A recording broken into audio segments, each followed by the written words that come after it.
Once the owners and the players finally agree upon a new CBA for 2022 and beyond, I fully expect there to be a plethora of transactions, whether that's players going to new teams via free agency or big-time blockbuster trades. And what we're going to do today is we're going to break down 10 different players that are the most likely to get traded before the 2022 trade deadline and maybe even in the next few weeks. We have Luke Voit all the way down to a catcher that you might not be expecting, but because his team is in a rebuild, I'm going to talk about him. If this is your first time on the channel, do not be afraid to leave a like as well as subscribe, because we talk about baseball almost every single day. And without further ado, let's talk about the first two players kind of back to back, because I think they might get traded for each other. Player 1 and player 2, we have Luke Voit of the New York Yankees and Matt Olson of the Oakland Athletics. Talks have been swirling, especially because Luke Voit said, hey, if the Yankees don't want me, I'll be happy to go to another team and bring them my services. Now, quick little context, Luke Voit, he understands why the Yankees have traded for Anthony Rizzo and are now looking for replacements in Matt Olson, because Luke Voit,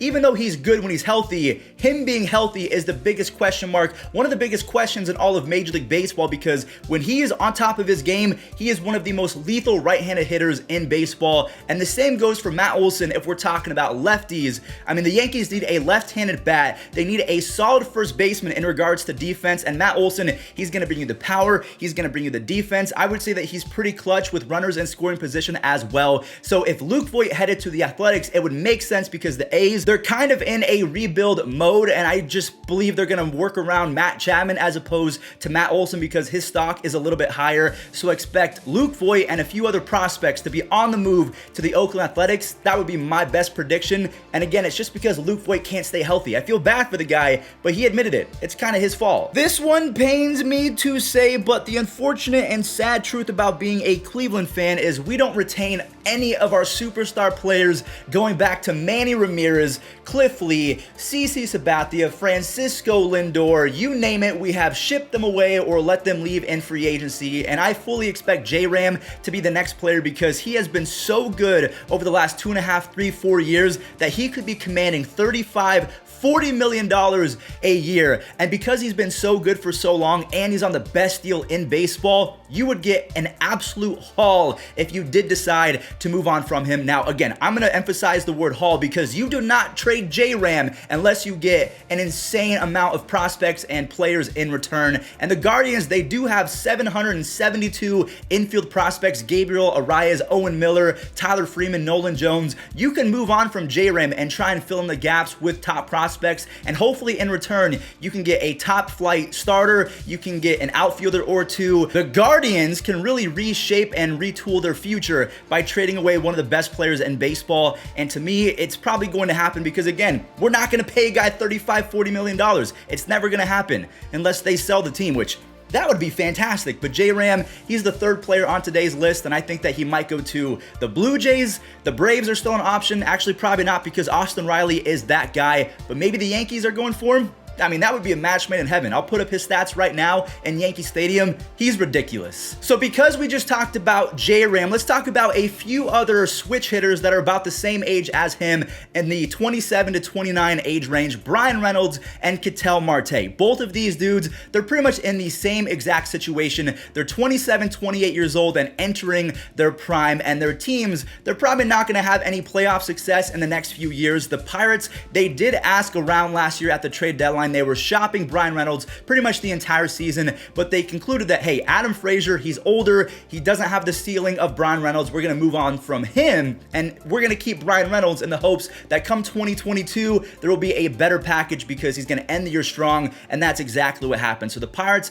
they have a bright future with Cabrian Hayes and Quinn Priester. That's a young pitcher that I believe is going to be pretty good, and the same goes for the Diamondbacks with their young prospects of Jordan Lawler. Maybe Christian Robinson is out of trouble and he gets called up. The Diamondbacks and Pirates could be pretty good, and just like the Guardians, they could use Brian Reynolds and Ketel Marte like J-Ram in an effort to retool and reshape their future for the better. But the problem is you're going to have to get top prospects in return, and we've seen it with the likes of Jerkson Profar. Sometimes you could have a superstar prospect and he doesn't pan out, so you're trading question marks for a full-fledged star player, and in my opinion, I don't know if it's worth it unless you're getting star players in return. So whether it's J-Ram, Brian Reynolds, or Ketel Marte, you have to get a star player as well as a top 10 prospect. That's the only way I would move on from these guys. Josh Hader, for whatever reason, has been on the trading block for as long as I can remember, dating back 2, maybe even 3 seasons, and I really think that's because Milwaukee, they are just very talented at finding bullpen arms and taking advantage of the analytics and the spin rate. They're almost like the National League version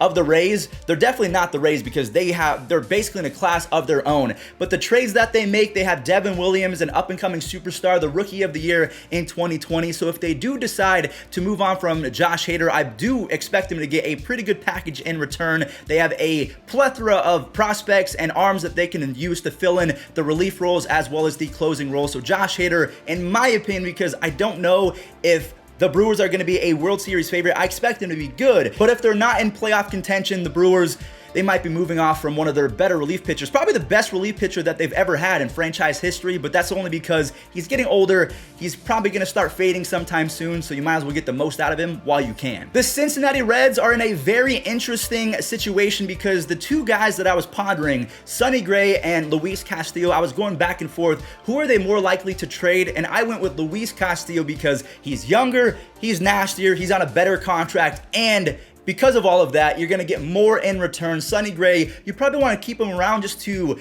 have some veteran leadership in that rotation to bring up guys like Tony Santillan and the other Tyler Mahle, I think his name is. That dude is disgusting. So by keeping Sonny Gray around, you have that veteran leadership, and if you trade Luis Castillo, I have a feeling that the Yankees would give away maybe a top prospect or two in the hopes that they could acquire a number 2 or 3 starter in Luis Castillo. If you have Garrett Cole, Luis Severino, and Luis Castillo as your 1, 2, 3 starters, that instantly makes you a World Series favorite, in my opinion. When you combine that with their offense of Aaron Judge, Giancarlo Stanton, I expect a bounce back season from Joey Gallo. Maybe I'm biased because he's my friend, but Luis Castillo of the Cincinnati Reds, he is our 7th player in today's video. Moving on over to a guy that I really hope gets traded in the next few weeks, or at least before the trade deadline if his team is not performing, and I don't expect him to do anything. The Kansas City Royals should trade Whit Merrifield because the dude is 33 years old. That is pretty up there in age in terms of being a baseball player. Not that he's an old man per se, but he is not a young chicken anymore, or whatever the saying is. The Royals have Bobby Witt Jr. He's about to get called up. They still have Alberto Mondesi. I know he has not been the best, but he's got 15 home runs and 15 stolen bases and played really good defense over the last 125 games. So he has potential. And Merrifield, I just want to see him on a winning team. No more rebuilds for Mr. Witt. He is just far too good. His age is not on his side, so I want him to get moved, and that is just me looking out for the guy. And I feel like they can get a good amount of prospects or players in return, so the Royals move off of Witt and build a future around Bobby Witt Jr. and Mondesi, and not Whit Merrifield. Now, the same kind of goes for our next player, Willson Contreras. He has a chip with the Chicago Cubs. His buddies, Chris Bryant, Javier Baez, and Anthony Rizzo, they've all moved on, and that's because the Cubs traded them. So to me, I feel like because you have a young stud and Miguel Amaya, this dude is an on-base god in the minors and through rookie ball so far. There's a little rebuild going. Frank Schwindel was an absolute monster to end the 2021 season.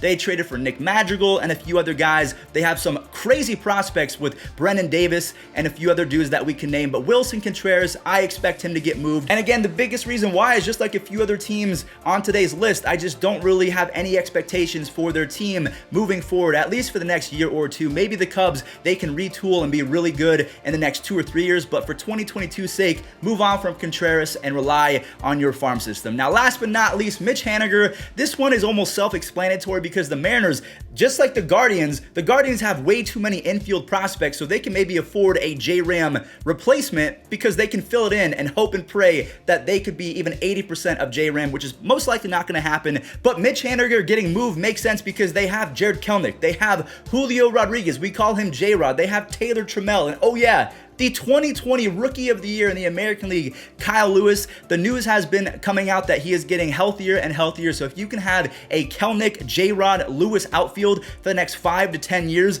that's something that you would take. Mitch Haniger, he hit 30-plus home runs last year and I think a few years ago as well. So would another team be willing to part with an older, aging star in the hopes that he could produce for a few more years? I believe so, and the Mariners, they're a team that is up and coming. They remind me of an Astros team by drafting the right players. They have a pretty solid rotation in place. So I'm not saying they're the Astros 2.0, but they have the right plan in place. Young prospects, they're signing a few guys, and Mitch Haniger to me is not going to be part of the plan moving forward. So that does it for today's video. Thank you all so much for watching. If you made it until the end, again, I just want to say thank you. I will be live streaming more on my second channel. That channel's name is More Fuzzy. It will always be in the link down below. So if you guys want to talk baseball or watch MLB The Show live, head on over to More Fuzzy. Hope you guys stay safe out there, and I'll catch you on the next one.